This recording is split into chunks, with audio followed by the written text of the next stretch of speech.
What is happening, everyone? You are watching some hot Des Moines action. This was a very fun round. Probably one of the best rounds in the Des Moines I've had in a long time. Probably one of my best 5 rounds in the Des Moines ever. Just did a really hell of a job. I'm not going to give away the ending, though I will say if you're interested, don't feel like listening to this entire video, do fast forward to the very end. I take on a Stalingrad, and it's not even 1v1. There's a bunch of ships and a giant brawl, and a Stalingrad happened to be in it. Really highlights how hard the Stalingrad is to take out, even at close range, even in a knife fight, even using Des Moines awesome AP. Had a lot of trouble with it. Stalingrad, of course, is a work in progress. There's a couple of them floating around right now. They're trying to nail down all the particulars of this ship. So a lot of testing going on with that, and this obviously is not the final version of the Stalingrad. Again, if you're interested in watching that, it's towards the very end.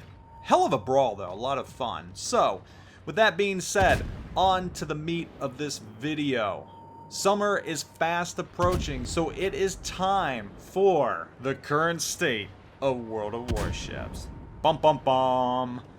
Yes, we're going to go over the way things are right now, what's going on, what's happening both with the game and both with what Wargaming is giving to us. So I'll start with that right now because I have a lot of good things to say as far as what Wargaming is providing us with right now. Obviously, we've got the USN light cruiser line coming. We've got part of the split right now with the USS Cleveland. Cleveland, of course, gets moved from Tier 6 to Tier 8. And that's just the beginning of the split. There's other ships, but those are going to be coming in 0.7.6. A lot of other stuff is happening. You've got these America missions that provide you with these America crates that you can use to get cool stuff.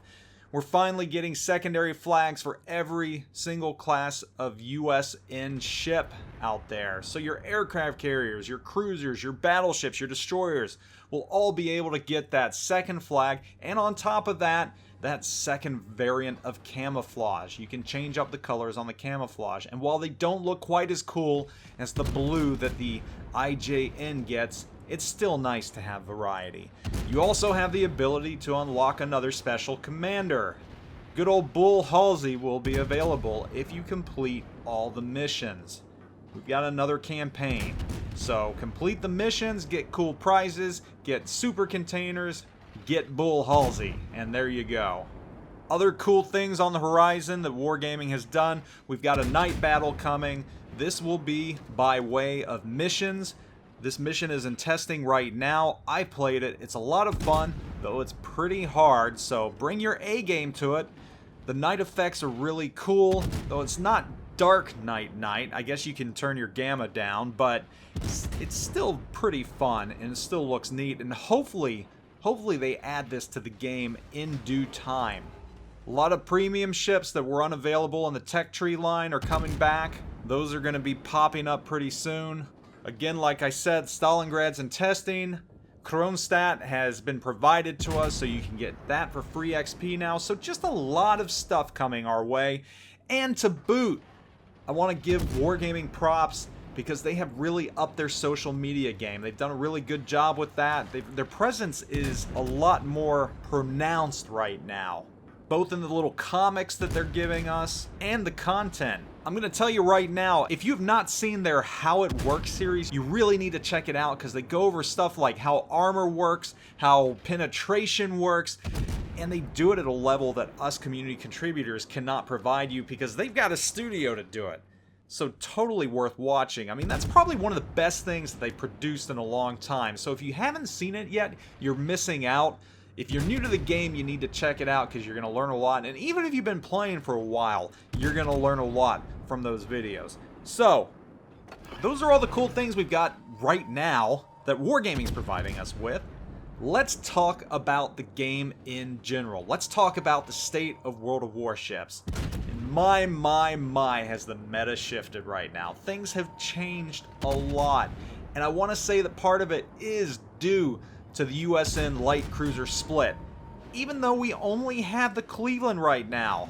The Cleveland is kind of the fulcrum point in this giant shift in meta. And the reason for that is Cleveland has radar. Now, the Cleveland in its own is not the reason. Let's get that straight. I don't enjoy the Cleveland. The Cleveland, in my opinion, is not a great ship. It's unfortunate, but it just seems like Cleveland is out of place at Tier 8. Its range is short. Its arc is too high. It's just not a lot of fun. It really isn't. But that being said, it has radar. And radar is the reason for this monumental shift in meta. All the USN cruisers in the higher tiers are going to have radar, and that's adding more radar to the game. And that radar is the reason for this giant shift in meta. So what has been happening as of late? Well, I'll tell you. As of late, rather than seeing 5 destroyers per game, I've only been seeing 2 or 3, maybe 4 at the most. Yeah, I know there was a time back when I would say, oh, I hate this 5DD meta.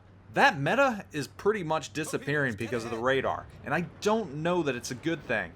I also don't know that it's a bad thing. It's happening as we speak. It's evolving, so time will tell if this is good or if this is bad. But it does have a trickle-down effect. There are ramifications from this.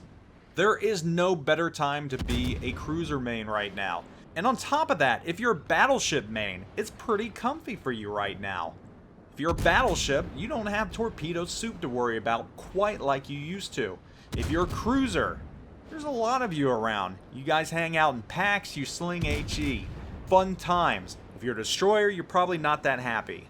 And in fact, a lot of these cruisers out here are probably ex-DD mains that have got fed up with the radar that is just invading the game. They've said, I'm done, I'm moving on to cruisers. So instead of 5 DDs and maybe 2 or 3 cruisers per round, you're seeing 2 or 3 DDs and 5 cruisers per round. It's flipped. And while battleships are happy and they're sitting comfy saying, hey, I don't have to deal with a lot of torpedoes anymore, well, you know, things aren't going to be that great for you either, because what does more cruisers in the game mean? It means more HE. A lot more HE. I've already been called a cockroach once. Yeah, I was playing a Cleveland like you have to play the Cleveland. I was hiding behind terrain, slinging HE, and a poor little Colorado just couldn't deal with the heat. And literally, it was a lot of heat. I put him on fire a lot. I have no problem with being called a cockroach. Cockroaches are resilient, but that is going to be the meta now. It's going to be HE heavy again because of all this radar forcing destroyers out. Not as many torpedoes anymore, but a buttload more HE. Another interesting thing that's happening is CVs are kind of making a comeback. This has surprised me a little bit. You know, it used to be that maybe 1 out of every 10 rounds you'd see a CV. Well, I'm seeing them a lot more now. I wouldn't say half the rounds have CVs, but maybe 3 out of 10, 4 out of 10. And this in its own is creating its own problems, because if you're the unlucky individual that winds up on the team that has the carrier player that isn't the strong carrier player, you're not going to win. Well, I won't say that. Sometimes you'll win, but the majority of the time you're probably not going to win, especially if the enemy carrier is very, very good. So another little shift in the meta right there. Very interesting. More carriers, more cruisers, more HE, less destroyers, and less torpedoes. Now again, is this a good thing? I don't know yet. Is it a bad thing? I don't know yet. We need to give it time. Now, what I don't want to see happen, and I'm going to use this analogy right here. You know, when I was a kid, there was a book called The Great Butter Battle by Dr. Seuss. It was basically an analogy of the Cold War. You had 2 sides. One scraped their butter on the bottom, one on the top. And they couldn't agree which was better, so they kept building weapons bigger and bigger and bigger until they each had a pill that could blow up the world, which is what they did. Book scared the hell out of me. It really did. But here's my point. I am worried that with all this radar, if we add any more radar-capable ships, we're going to be at a saturation point where there is no other option than to put some form of counter in for that radar. I don't want to see that happen. I don't want to see ships have chaff or something that you can deploy when radar goes up so you can't be found. I think that is the wrong answer. I'm also worried that we're going to keep adding these radar-capable ships. And let me remind you, 0.7.6 is not out yet. We don't have the full array of USN light cruisers with radar. So that effect has yet to be felt, even though we do have the heavy line, which is the same with radar. So I don't know if it's going to make that huge of a difference and it's going to create that big of an influx, but it does worry me. And I worry that we're at a tipping point, that if many more ships with radar keep getting pumped into this game, it's going to shift the meta permanently, and it's going to shift it against destroyers. As a destroyer player, I don't have a huge problem with all this radar right now, because I played long enough, I know how to deal with it. I know to look at the enemy roster, I know to see how many ships have radar, I have a rough idea of what their ranges are, and I know to be careful. I don't go rushing into the cap. You can't rush into cap anymore. If you're in the mid tiers, it's not as bad. You're probably happy playing a destroyer in the mid tiers. Things haven't changed that much. But at tier 7, especially 8, 9, and 10, the shift has been big. You've had to change your play style. You've had to change things up in the destroyer. Not for the better. And sometimes it is cool being one of only 2 destroyers on a team. It means a lot more ships for you to sink. It also means a lot more radar, and it makes it a lot tougher to play.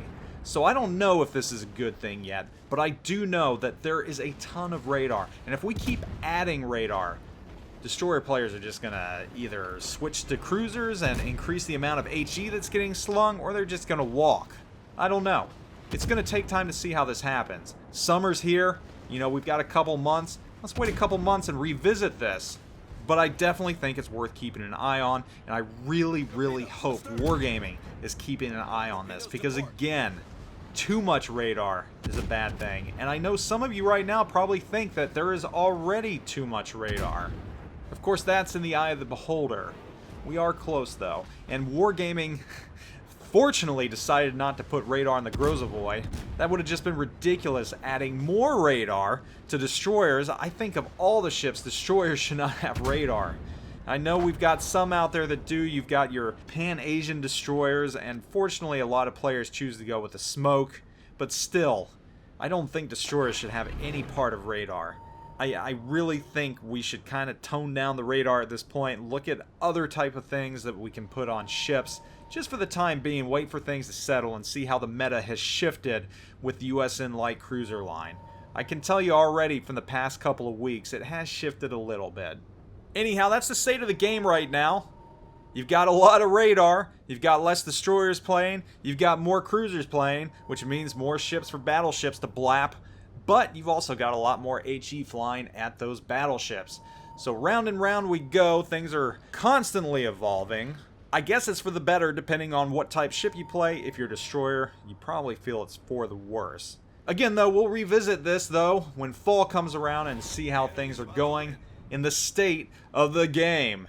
And right now, you are watching what is going to turn out to be a loss, unfortunately for me. Phenomenal round on my part. I will give myself a kudo and a pat on the back for that. 230,000 damage. Anytime I can do that in any cruiser, I'm happy. Unfortunately, this round just did not turn out how I wanted it to. Though it was a hell of a lot of fun. And a lot of fun brawling. And again, the Stalingrad is an absolute beast and a hard nut to crack. As I put round after round after round of that very, very nice Des Moines AP into the side of it and only come away with a few citadels. Even at close range, the Stalingrad is hard to penetrate and just, oh man, that ship. I tell you what, they keep it as is, it's going to be a terror. It's going to be an absolute terror, but again, it's just a work in progress, and it's going to be released, I don't know, at some point, maybe during the summer. Another thing to look forward to during the summer. Anyhow, guys, thanks for watching. Hope you all are doing wonderful. Tell me what you think's going on in the World of Warships. What do you feel reflects the state of the game right now? Do you agree? Do you disagree? And if you disagree, that's perfectly fine with me. I love disagreement. Disagreement makes all games better, including this one. Aside from that, be sure to like, sub, and all that stuff that us YouTubers want you to do. And I will catch you all later. Take it easy, and be wary if you see Stalingrad. I am out!